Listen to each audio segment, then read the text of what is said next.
This is my first time doing research ever. I feel like during this past almost 10 weeks, I learned a lot.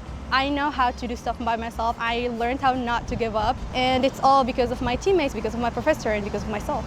I mean, coming to DePauw, I didn't think I'll be doing research, but when the opportunity came up, I think so far it's been a fantastic experience. It's been a wonderful experience. It's been really great to research with all these wonderful people and learn from them, and hopefully I get to teach them a little bit. I had never heard of research, and going into my PhD before coming to DePauw, it was a very eye-opening experience. When I did my research experience last summer, what I thought was something to polish my CV was DePauw really nudging me in the way of, this is something that I really love and I could be really good at.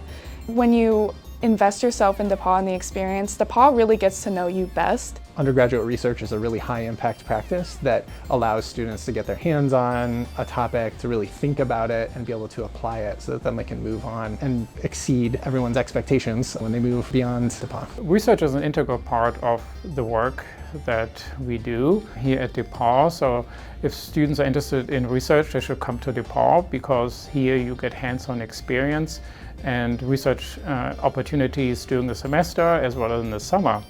Having this experience is priceless. Not only are they learning the skills, but they're also building their confidence. There is no price that can be put on having that confidence going either into grad school or into the workplace, knowing I have gone from 0 to 100 before. Having that experience again, priceless.